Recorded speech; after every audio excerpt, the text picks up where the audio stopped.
there's no case in this world where you be a successful artist and live off your catalog. Even the biggest artists in the world don't do that. I think more and more Ghanaian artists should look into what more can you do to continue to build your business. The song is being streamed on Spotify, YouTube, Audiomack, Boomplay, all these other platforms. Where is the money coming from? You know? So the money comes about from...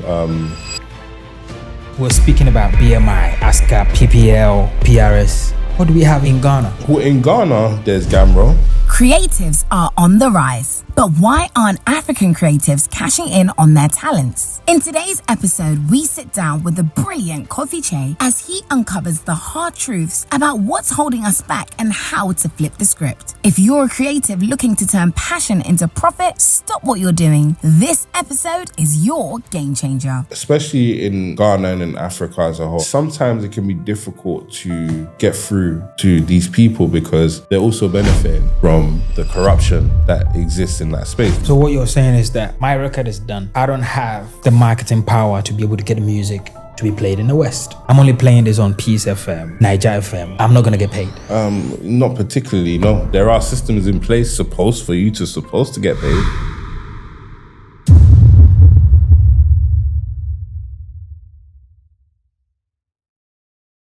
Hey, you're welcome to Connected Minds podcast. It's still early stages of 2025, and we're still getting ourselves into the year. I think the last few episodes that we've had has been fantastic. And, thank you guys so much for the support and the comments. And especially on this conversation, I'd want you to leave comments as you watch the video and then let me know what you think about this, because I want to know whether this is the type of content you're looking for, the type of podcast episodes you want, or you want something else. I'm trying to feed the audience with what they need. Now, I'm particularly interested in this conversation today because we have creatives who needs to monetize their lifestyle, the content they have, and think about multiple streams on how they can really be a full house, and then have passive income from a lot of the things that they do. So I've got a man here today. Kofi Kyei is the co-founder of Crux Global. Now, it's a distribution platform that has recently been connected with Sony. That's huge, man.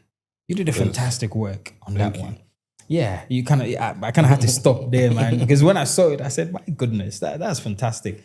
Yeah, he's worked with a lot of artists. I would want him to take this conversation, and within the conversation, you will get to know the type of work he's done and the people he's worked with. But if you're an artist, or looking to become an artist, or you don't know what to do in the creative industry within the African continent and even beyond, this is the conversation for you. Like, this is what you need to sit down and then get a notepad and stay with me on.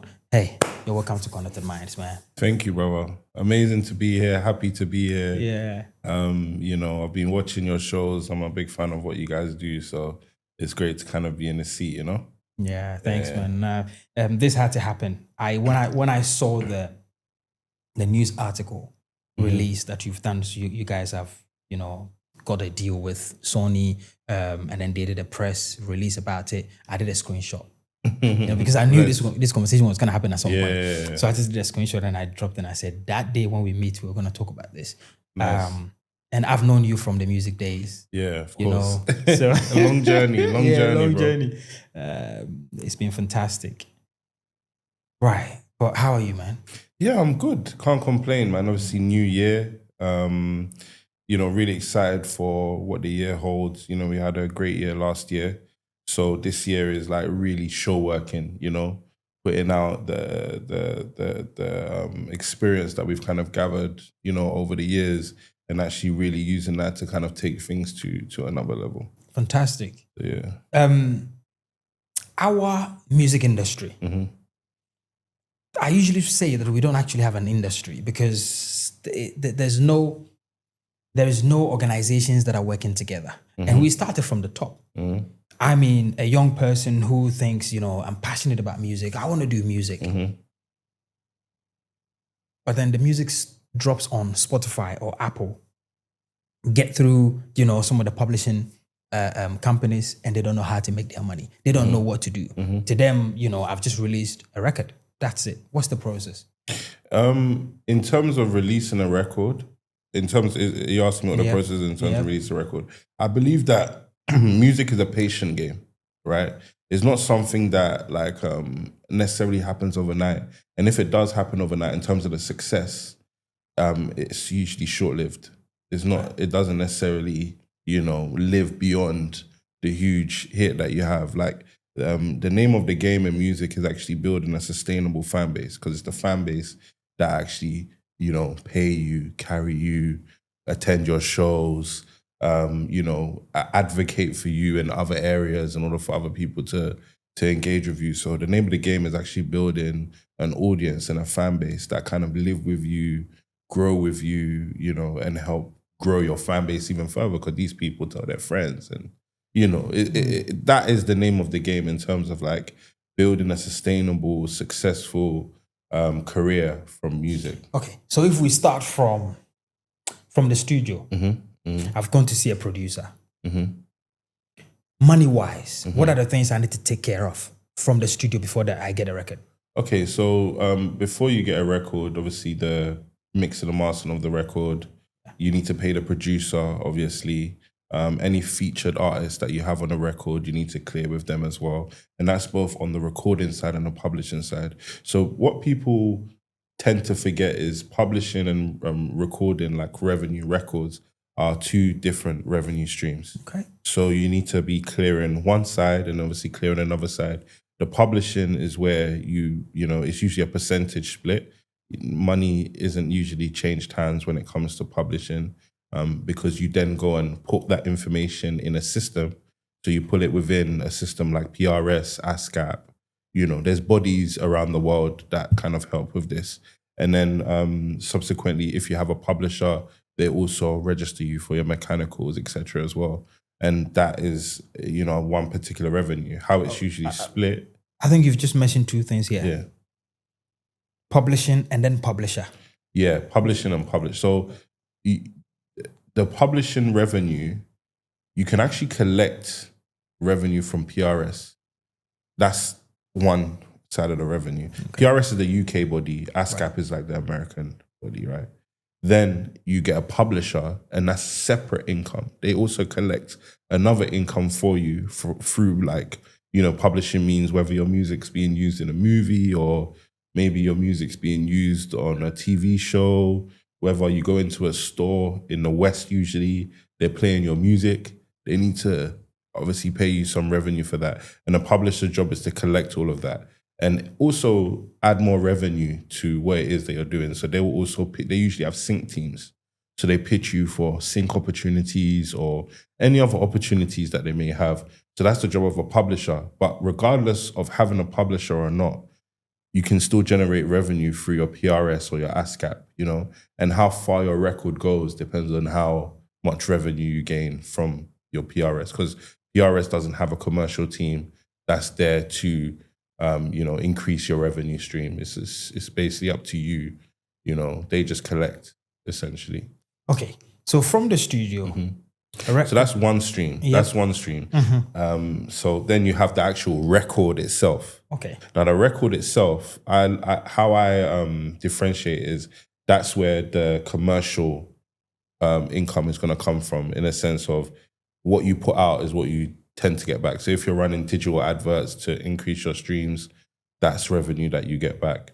If you go and do a show somewhere and you perform a record to help market a record, there's revenue obviously that comes back from that. But that is like where a lot of the commercial work then brings in revenue. So I would say when you leave a studio, you need to make sure you cover both bases. Okay. But within the studio, there's so right now you've just mentioned that I need to pay the producer. So let's say, I think people call it session fee, right? Okay. Now, people also talk about split sheet in the studio. These are things that happen, right? Talk to me about that as well. So your split sheet is your publishing. That's the publishing. Okay. So with the split sheet, there's 100% is the full pie. Usually, how it's split, there's no right or wrong way of doing this, but usually, like the industry usual standard, quote unquote, is 50% of that income goes to your producer, 50% goes to the writers of the song. So, for example, if you have like a producer two producers, and that 50% may be split 25-25. If you have two featured artists on a song, or you on a song plus a featured artist and then a songwriter, maybe you split 20-20 for the artist, 10% for the writer. So it's usually 50-50. So that's the split sheet. Then you have the recording agreement that you do with the artist and the producer. So the producer agreement, which is usually comes with a fee, that's usually separate from the split sheet. So the producer gets a percentage of the publishing, Of course. as well as a session fee. 100%. Okay. Is there a case where and the also, producer can say, I don't want any publishing, right? You just pay me X amount. They'll be doing a disservice to themselves. You know, I don't condone that. I think like producer is definitely entitled to publishing. And also the big moment for a producer is that publishing deal they may get. So they may get a publishing deal where a publisher is ready to give them quite a big advance and all these things. And a lot of those things are based on your cuts, what songs you've actually cut.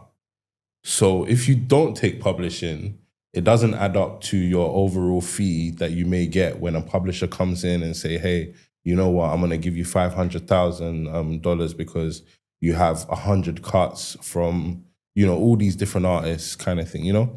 So I think a producer should always take their percentage on publishing. They should always take their percentage on publishing. 100% is very, very key because, as I said, like the big moment for a producer is usually signing that publishing deal. And it's based on what publishing you get from each record. So I'm a producer, right? I've done 50 records. And I'm talking Sarkodie, Stone, Promise, Bisa. I've done a lot of records, Sharif. And I've got all these forms, but I don't have a PRO. What do I do with the split sheets that I've got? Firstly, you file them somewhere, so you have them because it's very important. But you should set up an account on PRS or ASCAP, or you know, there's so many bodies that you can go to set up an account where you can then actually just, you know, put in that information and start collecting revenue. And it's very key to do it almost immediately. As soon as you know a record is coming out, you should be doing that immediately. Why is that? Because what happens is that over a month, or let's say you don't put it in for a year, you could potentially lose that revenue for the year. You know, PRS and ASCAP sometimes can backdate payments, but, you know, let's say they do a radio premiere on the day of release. Also streaming pay publishing as well, you know? So it's like every day that you don't put that in the system, you're losing money. And then when you put it in 3 years later, you would have lost all the revenue that you could have collected between 2 to 3 years ago. So it's very important. The day the song is out is the day you put it in the system in order to make sure that you're maximizing the revenue that you can potentially create from that particular record. From a young artist that was in the studio and then he was clueless about this, right? All the things you've just explained, he had no clue about them. He didn't do all of that. And then later the producer comes in and say, Charlie, my publishing. What can we do about that at that point? Yeah, you just resolve it almost immediately. But at this point, now the song is a hit. Yeah. So then he's telling me that he wants 75%. Do you know what? Like, I see this sometimes. You know, there's artists, especially with our tier one, maybe a producer, an artist has said, oh, it's my friend or it's my brother. Yep. You know, so I don't have to sign anything. When I make something, I'll give him something small. And then the song becomes a hit and it's like, oh, but, you know, you need to give me so-and-so. And then usually by that point, the producer has hired a manager who's seen the hit and is coming and this and this and this. Now, a lot of the time, it starts off hostile, you know? But if you have the right person in the seat, that's where we come in, you know, if we ever hit a situation like that. And we try and kind of like agree something amicably between the producer and the artist, because the producer can come in and say they want 75%, but is that fair? Or are you just... Which is just because it's a hit? Yeah, but at that point, the artist would be making revenue, so they can pay you, but they can backdate your payment. They can say, for example, if the record's made 100K and your goal is maybe initially they're supposed to give you 20% royalties, 50% publishing, they can backdate that payment and say, you know what, I'm going to pay you 20,000 or 30,000 off the top because they've already made the money. you know, and a lot of the time that cools the situation, you know, because you want a percentage of 0. Obviously, you're going to come in with, I want high percentage. But if the song's already making money, it's for the artist to do the right thing, give the producer the money that they need, or the money that they require, or the money that they deserve, and then move forward from there. But I think it would be unethical for a mistake. Everyone does make mistakes, but it'd be unethical for a producer to come and say, I now want 75% of your revenue. Okay. It just doesn't make sense. Yeah. You know, when you mentioned that the standard for the industry is 50% for the producer. Publishing, Yeah. right? For the producer. Yeah. Now, at this point, the dude didn't finish producing the song. He called as a guitarist to come in, saxophonist to come in. Other people played on it. Who is responsible for splitting for all these guys? And do they even get anything? Yeah, so it depends on the case, right? It's different cases. As I said, there's no right or wrong way of doing this. Firstly, if you hire a session musician, you would pay the session musician for the session. A fee? Yeah, fee. Without publishing? Without publishing. Right. Because a lot of the time they're in the direction of the producer. So the producer is directing the session musician on how they want the music to be played. So sometimes that usually is the case. However, there's also instrumentalists that also have profile. Kwame Yeboah. Yeah, exactly. Exactly. Or even composers, for example. Yeah. Right, they have profile. So they may come in, they wouldn't take a session fee because they've also built their commercial value of their project, and them also being involved in the project has its benefits as well. So a lot of the time with those situations, there's usually a percentage for them on publishing, you know? See. And even if they haven't got a profile, sometimes a producer can say, you know what, I'm going to give you a percentage, you know? It's at the discretion of the producer, and it's also at the discretion of how the session musician or the instrumentalist has contributed to the record as well. Right. We're still in the studio because I want us to stay in the studio because I feel like that's where a lot of the problems start. If we don't have the understanding of, you know, where we can make money from, what we need to put in place to make sure that before the record comes out, we've cemented all of that. Then when it comes out, then we have trouble, right? Leave comments below. Let me know what you think about this. How is it going? There was a guy in the studio. While the record was being made, he shouted a few words. And then the dude in the booth used those words. Is he making any money from the music? Well, at that point, maybe he can contribute as a writer. And it depends on how much effort that person, it depends on how much is being used of that person. So imagine you were in the studio. As a writer. Imagine you were in the studio making a record, and Beyonce walks in. Yeah. And then she gives you a line. Yeah.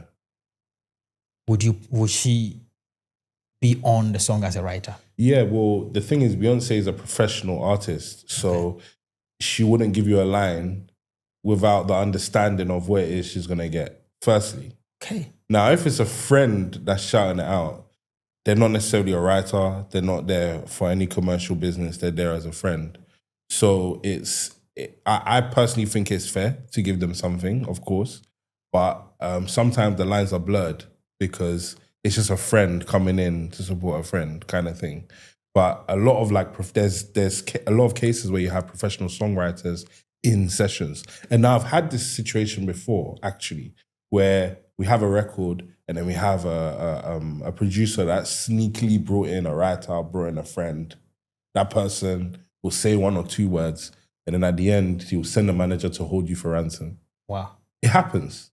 Especially in Nigeria. I've seen it multiple times.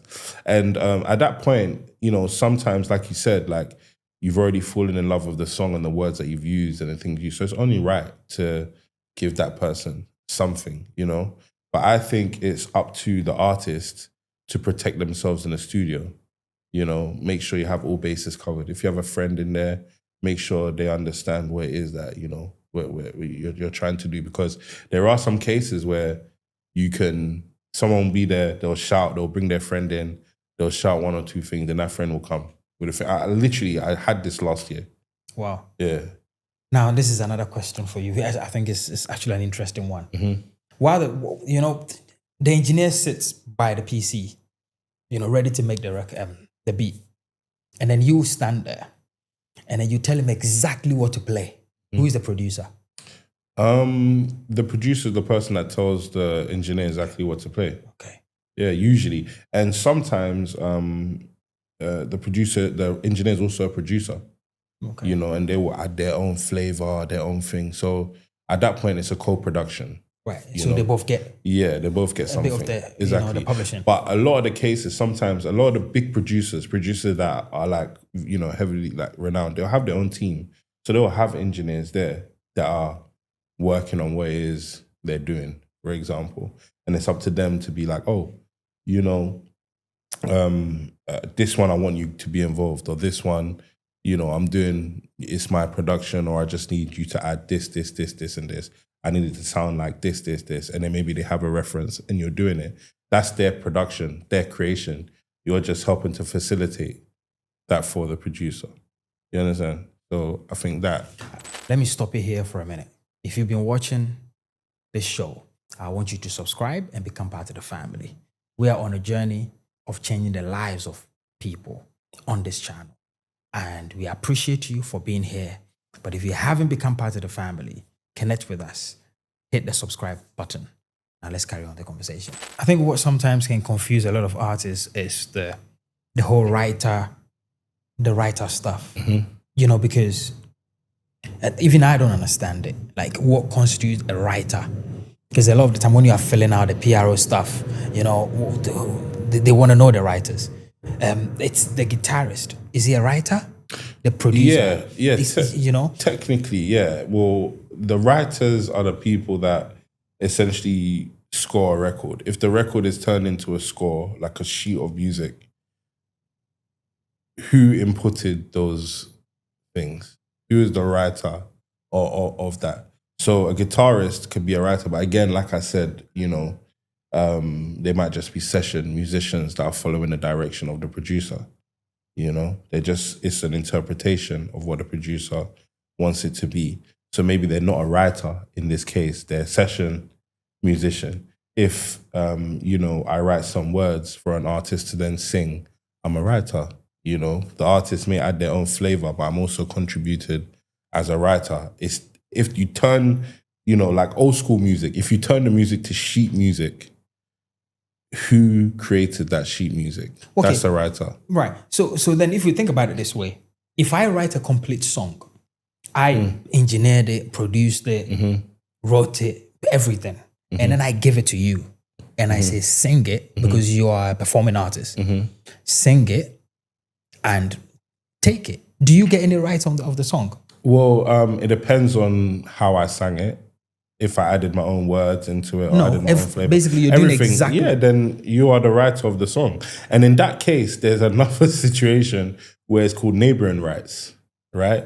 So sorry to confuse everybody, but then you go into neighboring rights. So the artist that sang everything that you wrote will then be entitled to neighboring rights, which is like the performance rights, because they performed the record.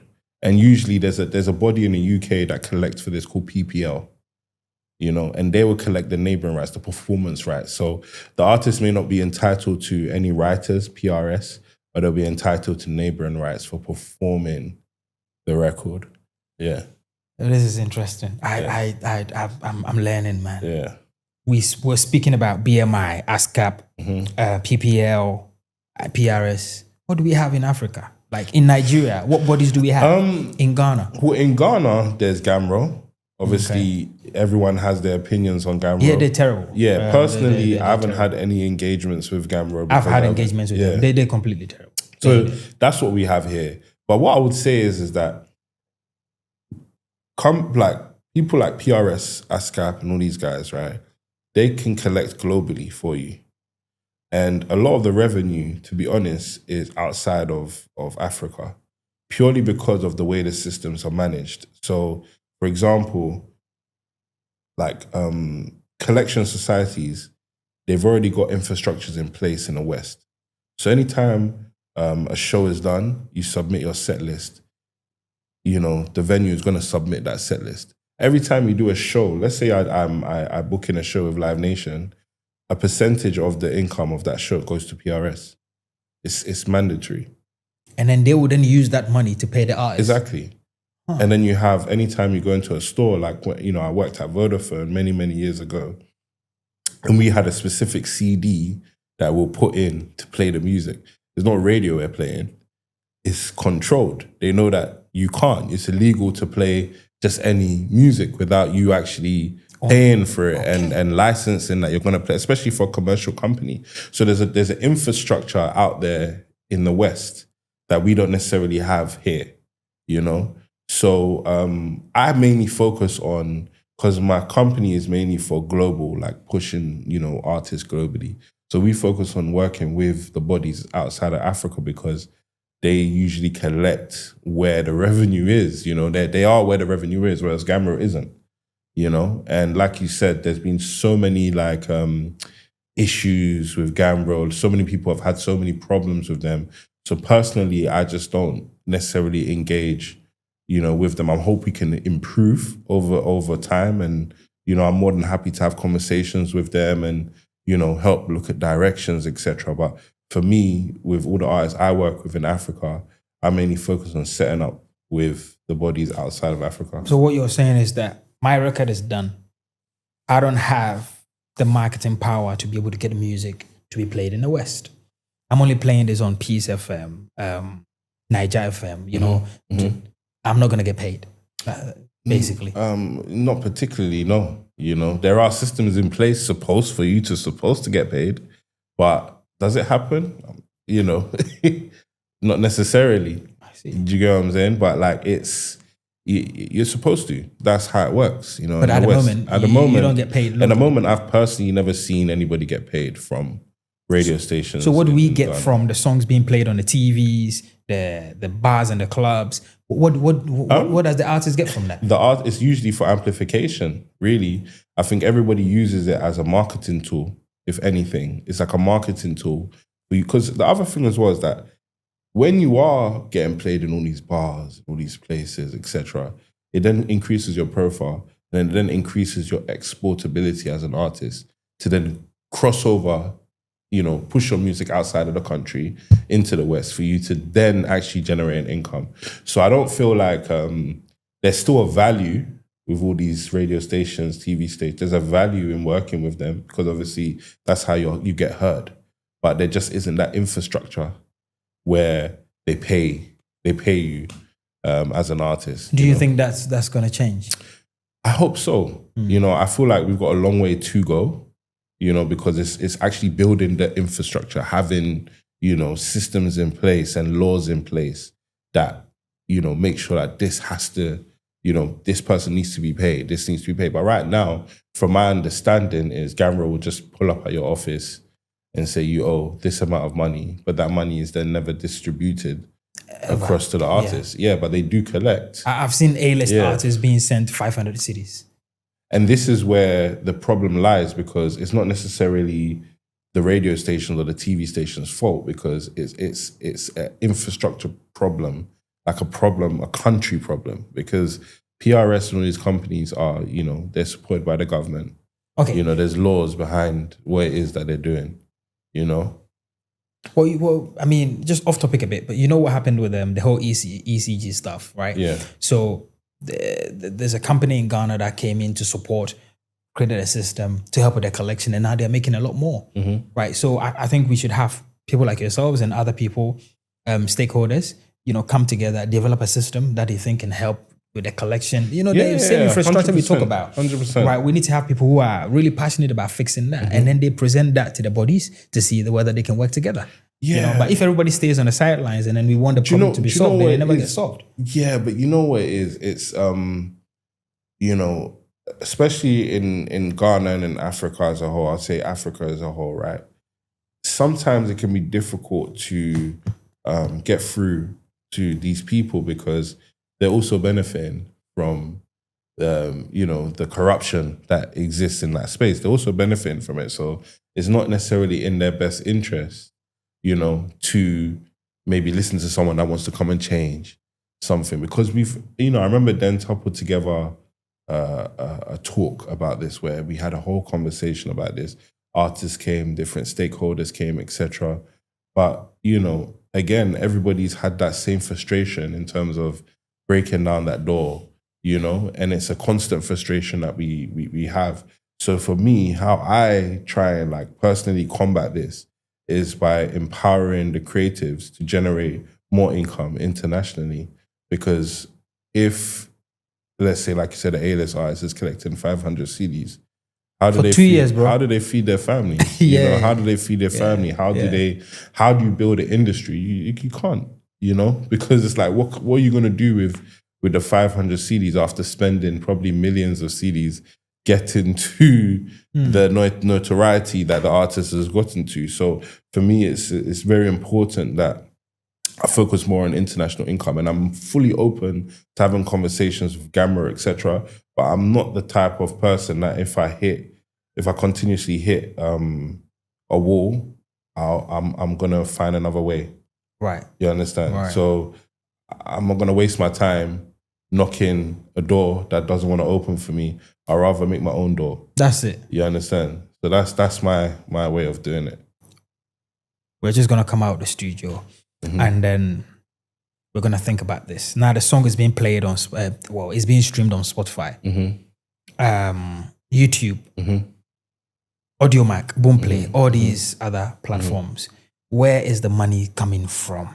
Like these things are all happening. I'm seeing the numbers are going up, but where is the money coming from? How is it coming all together into my bank account? So this is where the distributor is involved, like companies such as ourselves, where it's apart from AudioMac, you can just have a singular account and upload your music.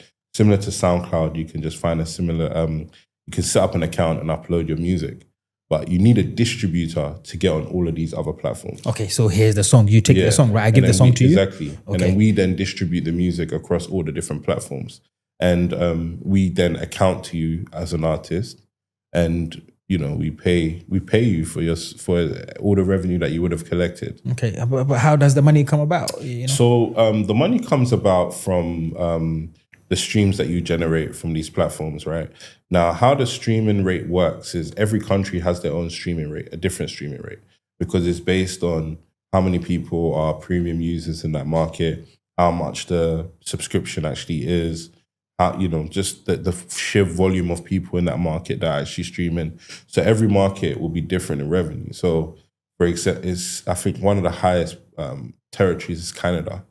And you have USA, one of the highest territories in Africa, what I found, is Kenya and South Africa, but like in Ghana, Nigeria, the revenue is not as high as these other markets. So the name of the game is, like I was saying before, is building a fan base and actually trying to build an international fan base, because that's where you actually gain, a lot of higher revenues, basically. So yeah, every stream that you make, every person that plays a song, you get paid for that. And then there's premium streams, and then there's freemium streams. Like for Spotify, for example, they'll pay you different amounts for someone that streamed you for free versus someone that streamed premium. And they want to pay the account. Yeah, it's just different. So Spotify is not going to pay me the money direct.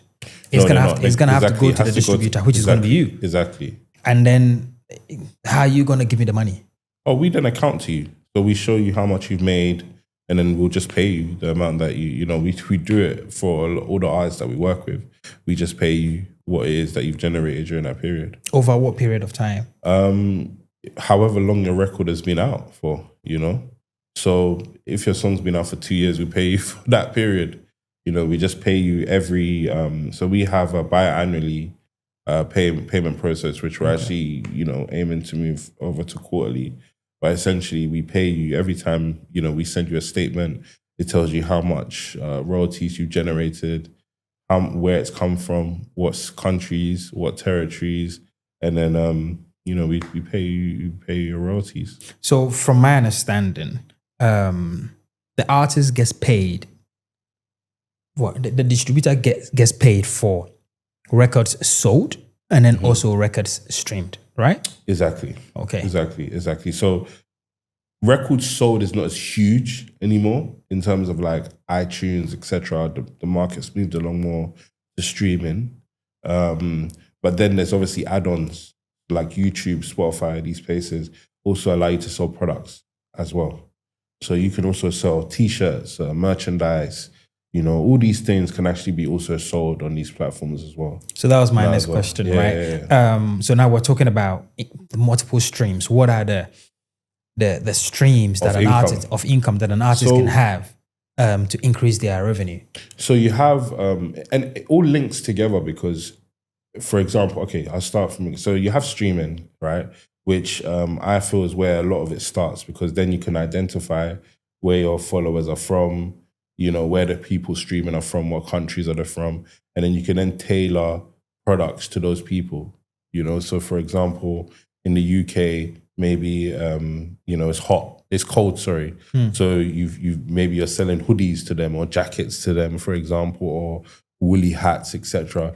But maybe you might have an audience in Jamaica, and they can't wear jackets or, hoodies. So for them, you have your singlets or your T-shirts or whatever it is that you can tailor your products to those people. So merchandise is a big thing.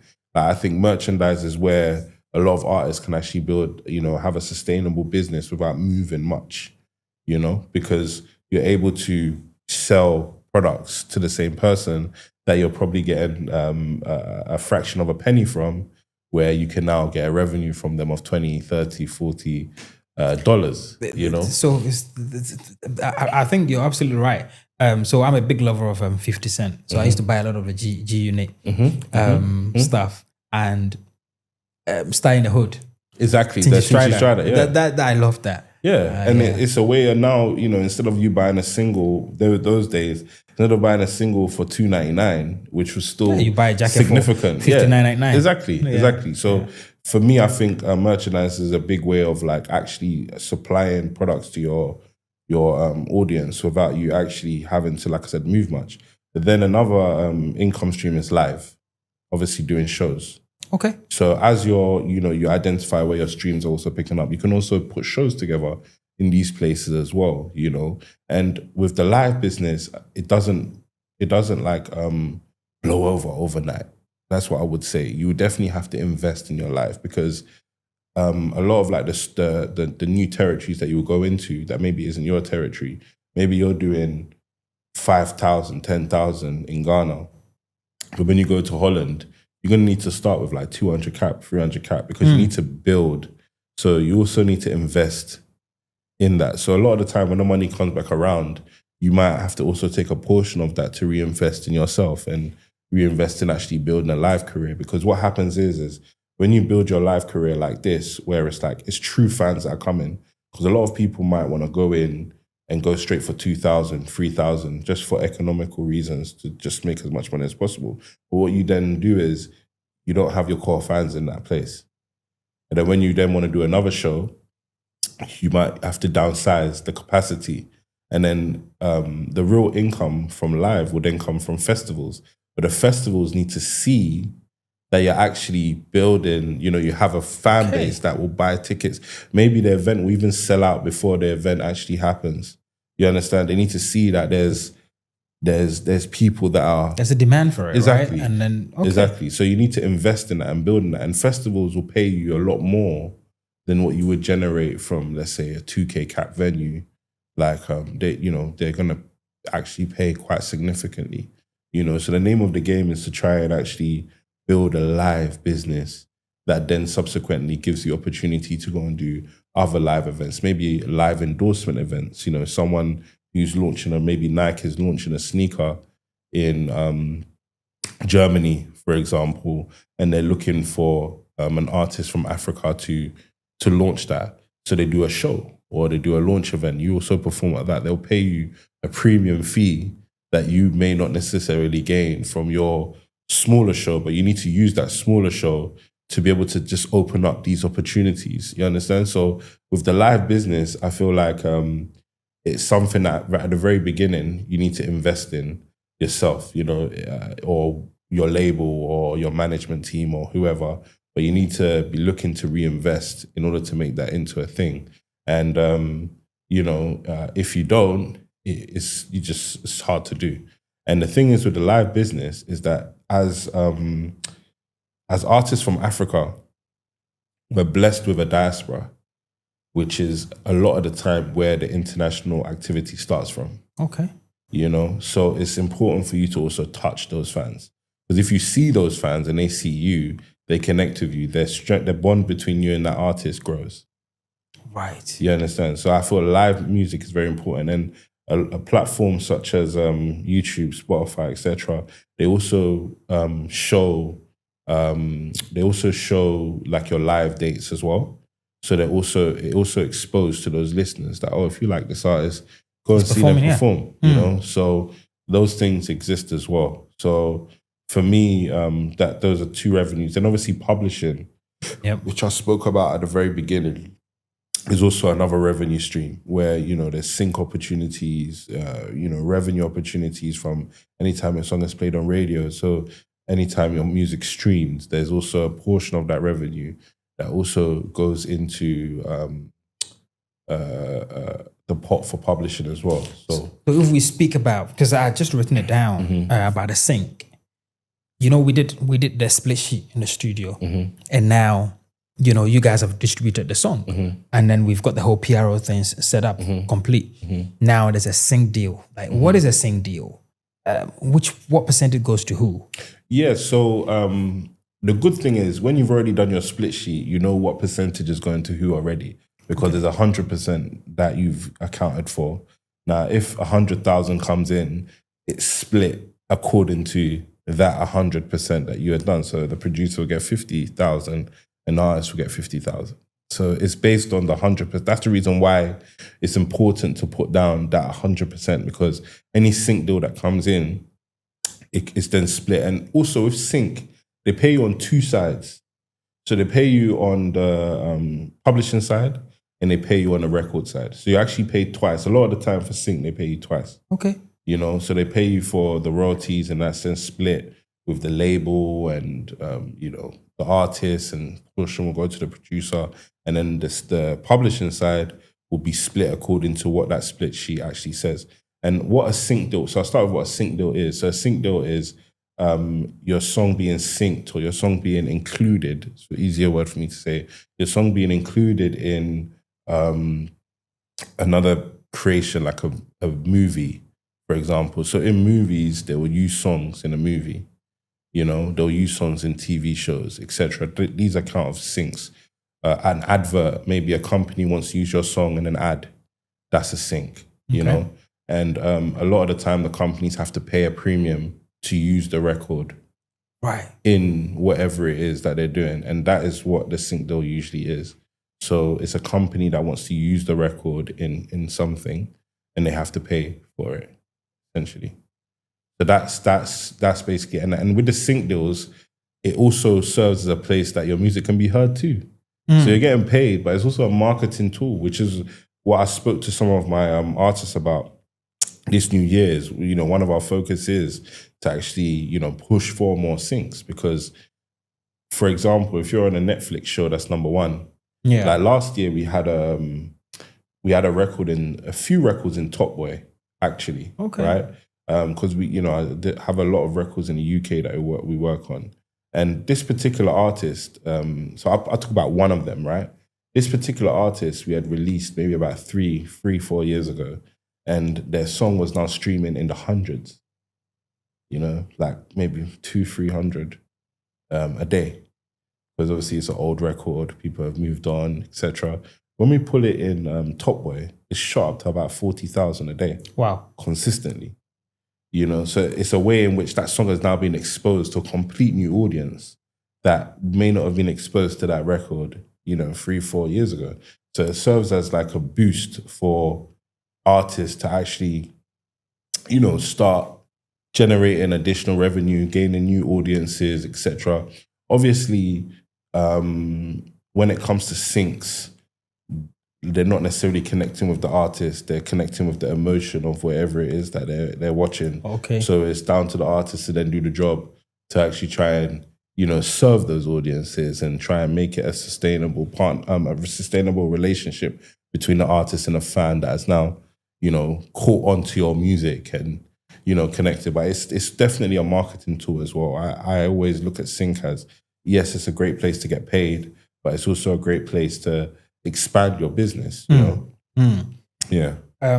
Yeah, I think at this point, if you're a music executive, you have a record label, a small record label in Ghana or any part of Africa, you're an artist yourself, and you don't understand how you can make money from your record or from your artist or whatever. Like this, at this point, you would have gotten a lot. You know, something you probably should have charged you $50 billion for. This is a lot of free information that you're giving to us. I think it's really good. But I've got a question on the shows. The producers and the writers on the songs, when I do a show, do they get any money from it? Well, again, that's where the PRS comes in. Because if you've done a record and I perform at a festival or at a show in the West, I have to pay a PRS fee. So a portion will go to the producer. But the fee is the commercial gain of the artist and the artist's team, management, etc. The only time that a producer may get paid from a show is if the producer turns into an MD and they now the musical director of the show. So they may be, you know, we're bringing in this band. This is at a certain different level now. But like a lot of the time, some of the producers may run the direction of how the show's going to go musically. Okay. Or the producer might turn into a DJ. He might also DJ and play for the artist as well. So this is ways that maybe a producer can get involved in the live side of the business. But this is why over time, what we're starting to see more and more of is producers also pushing to become artists too. Yep. So you start seeing producers feature this artist, that artist on a record, and DJs becoming artists as well. Exactly, yeah, trying to build their own business as a commercial artist as well, because you know there is that issue of you know, I'm a producer, but when these guys do shows, I'm not making any money unless I'm doing those things I mentioned, being a musical director or a DJ. I'm not gaining anything from that, you know. So it's a very common thing that producers are now also looking into how to build that. I think with songwriters, it's a lot more difficult for them because obviously, you know, they're only usually included in the studio, but when it comes to the shows, they're obviously not involved. They usually have the shorter end of the stick, to be honest. Let me stop you here for a minute. If you've been watching this show, I want you to subscribe and become part of the family. We are on a journey of changing the lives of people on this channel. And we appreciate you for being here. But if you haven't become part of the family, connect with us. Hit the subscribe button. Now let's carry on the conversation. Now the little boy in the studio has come out, you know, the record, you guys are distributing it. And then they found someone who wants to be their manager. What part should the manager play? Or do managers play in the life of an artist? And what revenue do they get? So a manager, you know, for me, or what I do as a manager, we also manage as well. Our focus is to build the business of the artist. Okay. So we work across all the revenue streams that I spoke about. So we look at the business of the artist and we look at, okay, how do we build that business of the artist? So the manager would deal with the distributor or deal with the partner, but they would also look at what's happening in the marketing side of things. How do we grow the live business? What's the strategy for that? Maybe we need more revenue in this place. How do we get more revenue here? The manager's job is to actually like build the business of the artist, you know, a lot of the time. And what you find is the bigger the artist gets, the more managers the artist has. Because they then start building out a team of managers because there's so much business to cover, so much grounds to cover. And the management gets a portion of the revenue, their revenue in the entirety from the artist. So usually it's like 20%. 20% of what? Of the entire revenue. We're talking artist. Publishing, distribution. Everything. The only thing that the manager usually doesn't get is PRS. PPO, like the things that they come from governing bodies, but actually some managers do still get a portion of PRS. It really, there's no one way of doing this. Do you know what I mean? It depends on the agreement you have with the artist. Exactly. Right. Every manager, but like the West, terms of the West, because in Africa is different. I've seen a lot of contracts in Africa where the manager may get 50%. You know, sometimes the manager might get 70% Of what? of the entire revenue of the artist. It happens. But how does the manager not know? fair. How does the manager know how much is coming in? Because if you don't know, then But the manager will know because they're the ones running the business for the artist. So they will know how much is coming in from the distributor. They know how much is coming in from the publisher. They know how much is coming in from live. They're the ones running the business. They don't. If you email and ask for the artist now, the manager is the person that's going to respond to you. So they're aware of the business that you know you're doing. And a lot of the time, the manager takes the fair percentage is usually 20%. Usually, right? Sometimes 30% is not bad, but it usually that. And then when the team grows bigger, let's say the artist revenue gets bigger and the team grows bigger, that management portion can go anything up to like 50%. It really, and so in some cases, I'm sure Beyonce doesn't pay. Don't quote me on this, but I'm sure Beyonce doesn't pay a percentage. She pays a salary because it gets to a point where the artist is making so much money that they could just pay you a salary that is going to be comfortable for you as a manager, and your job is to manage, you know, that artist basically. So it really depends on, you know, the way the artist wants to do their business. so if we go to show, you're taking 20%. Yeah, If my publishing comes in, 20%. Exactly. A sing deal, yeah, 20%. yeah,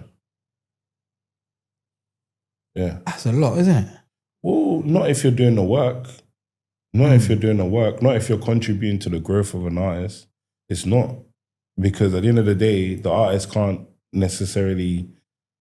A premium professional artist is not the one that's going to speak to the publisher, not the one that's going to speak to their marketing team. It's not the one that's going to speak to the lawyer to do the sync deal. Like, their job is to create, you know, their job is to make the music, their job is to do the shows. Their job is not all of the other things. And sometimes the music industry can be so... trying to find a good word, but it can be a lot sometimes. It can be difficult sometimes, and there's a lot of difficult things you have to hear. There's a lot of bad news that comes in. There's a lot of no's for an artist that's really going. An artist that will be successful, I told you, they've had so many no's. They've banged on so many doors and been turned away. Just because they're successful now, you think, you know, I can do it, or everyone can do this. But yo, I tell you, some of the biggest artists in the world will be told, no, they can't do this. No, they can't do that. No, this doesn't work. So sometimes that can crush the ego of the artist. So the manager's job is to also protect the artist from any, you know, anything that can come and interrupt the flow of the artist, or and to also fight for the artist to get the right positions as well. Because maybe there's an award show or something, and you want your artist to perform, and maybe they're not giving you the production for your art, or they're putting you at a slot that doesn't make sense. Or this is your manager's job is to fight for the right positions for the artist as well, you know, in order to make the business move forward. So I think it is fair. I don't think, you know, I don't think a manager should get 70%.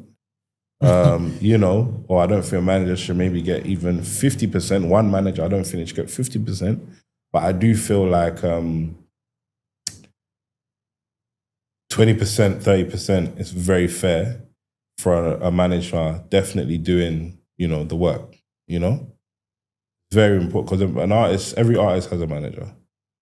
Right. You know? Then I get an email that Crux Global wants to buy my catalog. What does that mean? So it will mean, firstly, we don't buy a catalog. So Okay. just putting it out there, we don't buy a catalog. But buying a catalog essentially means I'm not going to own your copyrights. You know, I'll pay you a huge sum. They do this in America. Some big deals have happened, and in South Korea and all these ones. Hundreds of millions have been given to people for their catalog. But what does that mean for the life of the record? So the record is now owned by somebody else. Including its creative aspects as well. It's usually the commercial value, the commercial revenue from that is now owned by somebody else. Right. And then they look at ways to exploit it. Obviously now, with catalog, especially with like iconic catalog, what a trend that's slowly starting to come is like, movies. Like people doing Straight Out of Compton, for example, or the James Brown movie or Whitney Houston movie or these sort of things. They add especially if it's a blockbuster, it brings so much streams back to that record. Okay. Do you get what I'm saying? It's like a huge way of exploiting the music. 100%.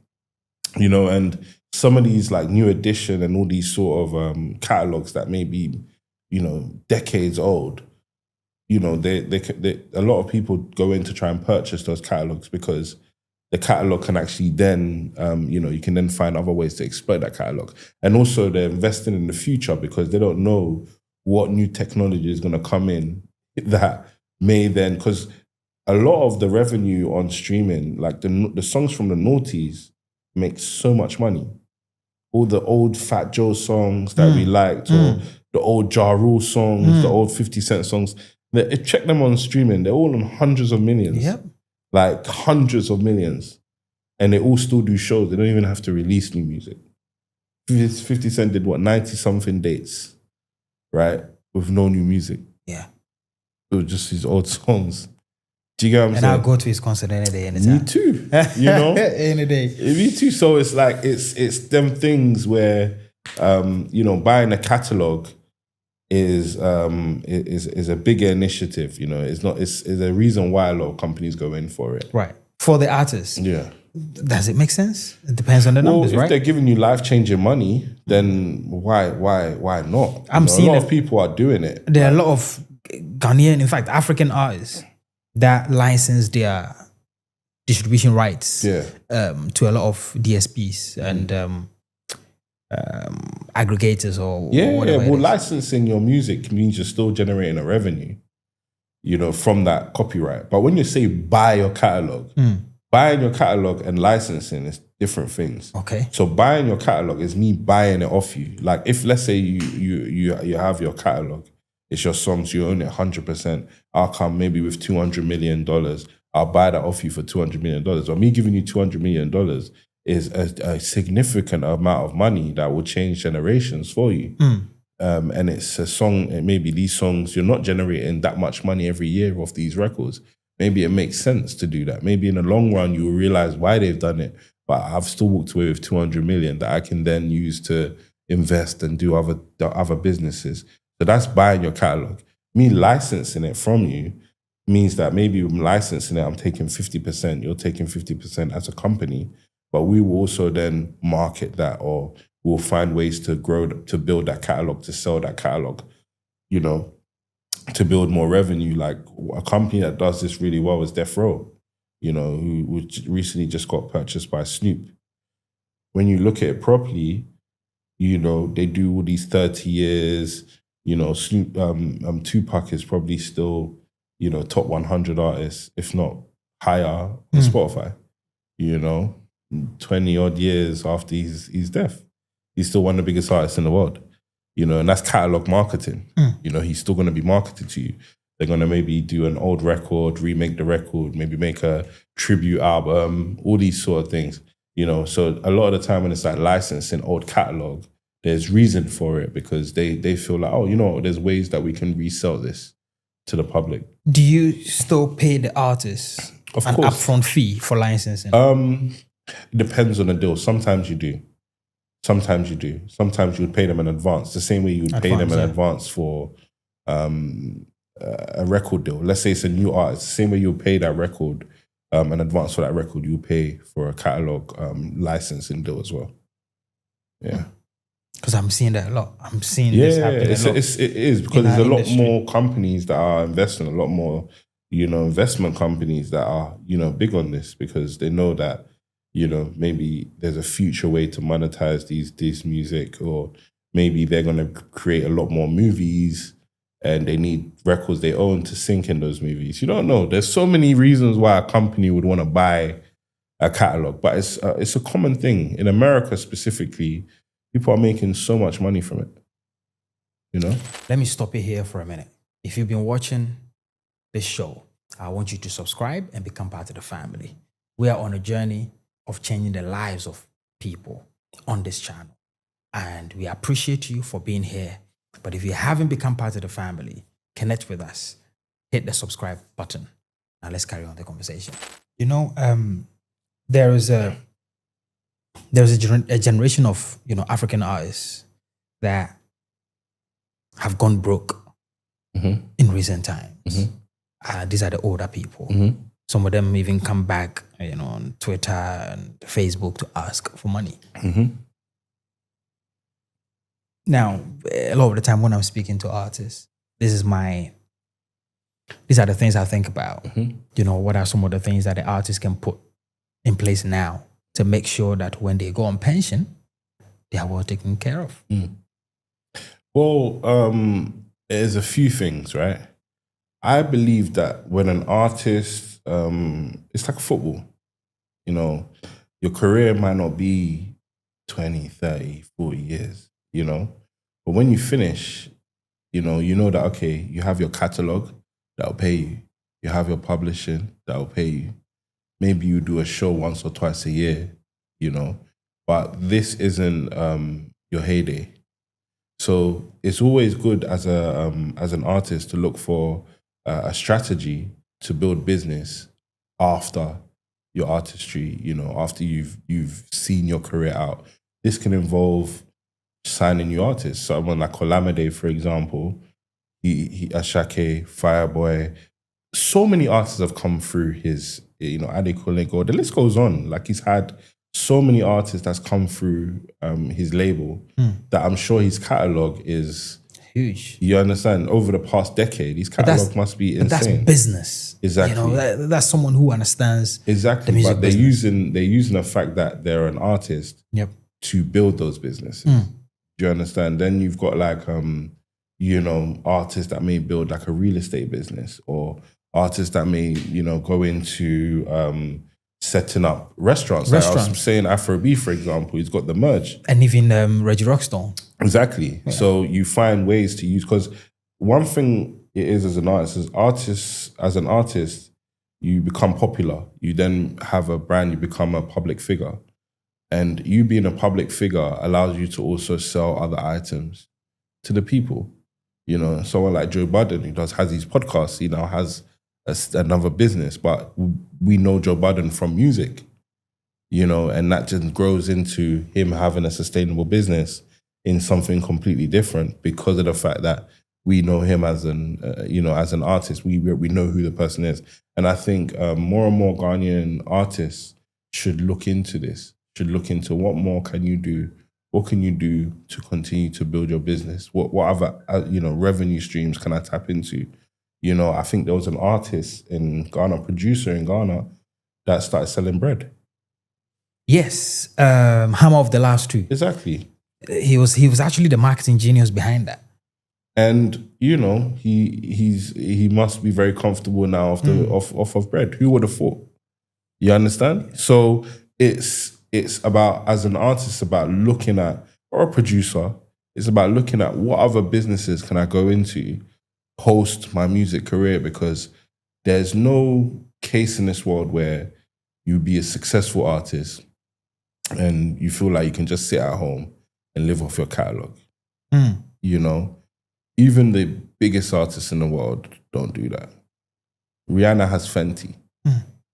Fenty is $1 billion company.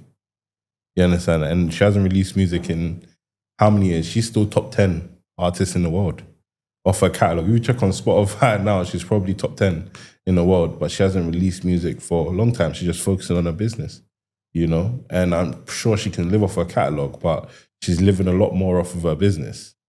Her business is worth a lot more than her catalog is, So for me, it's like, as an artist, it's very important that you understand that you have to constantly be creating and building businesses. It's so important. It's the lifestyle, though. I think the lifestyle takes a lot out of them. Yeah, but it's also about it's also about feeding your family, and actually building generational wealth. You know, even someone like Ludacris, he's in movies. He does a lot of movies. Tyrese. Exactly.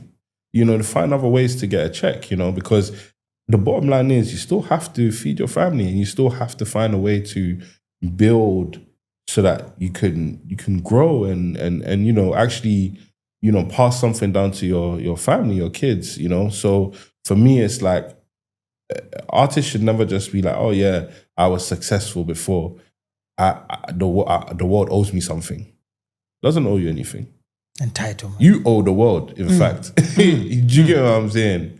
You owe the world, in fact, because the world's blessed you. So now you need to find another way to give back to the people as well, you know? And for me, it's like, I'm not saying, you know, I'm not trying to be not sentimental to these artists that have had, you know, bad experiences after. But my thing is like, yo, you have to get up and grind, you know, and find ways to use your profile to build other businesses. So important.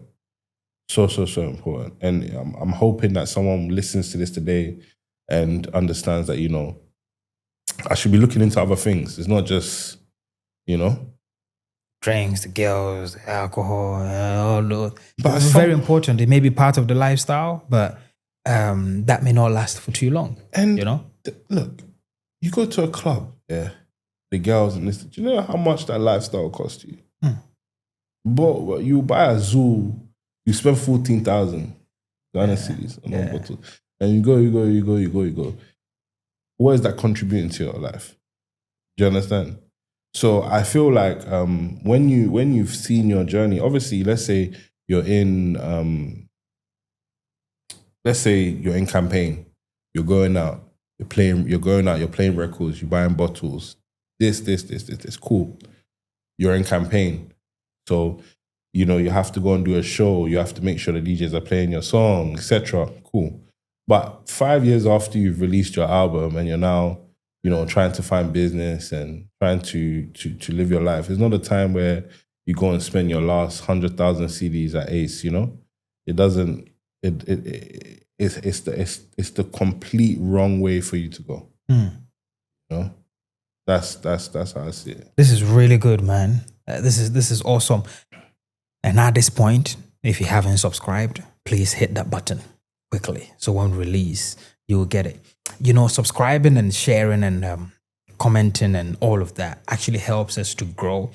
And you see, the more we grow, the more guests we can have. The bigger the platform, the more guests we can have.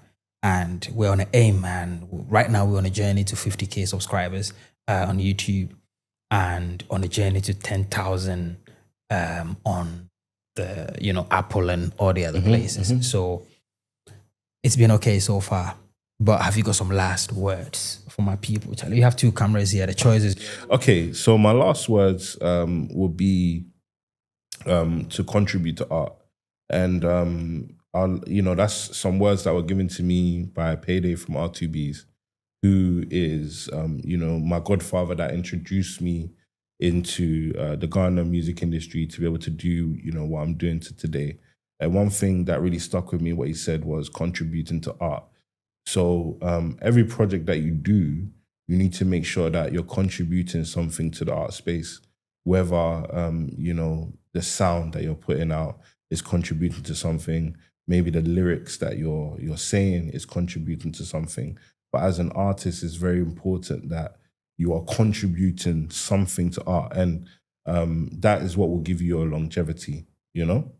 So that'll be my last words to any artist. And to any managers and, you know, to any people within the music business, executives like myself, my last words to you guys would be to be persistent. No door closed is a failure. No door closed is a failure. If one door closes, hear it again about 2-3 more times. If it's still closed, find another door. Find another door, because there's always another door. I promise you that. So yeah, that'll be my last words. And appreciate you guys and appreciate you. This has been really great. You know, I really do these sort of conversations. Yeah. So having this conversation with you and also seeing you in your element is a blessing, bro. Because you've come a long way. Yeah, man. You've come a long way. Yeah, So man. big up. Thanks, man. Yeah. And like and subscribe. Subscribe. This is like a great platform. So make sure you guys subscribe. Yeah. And thank you so much, man. And thank you guys for listening and watching and being here. My name is Derek Abaite. Stay connected. I'm out.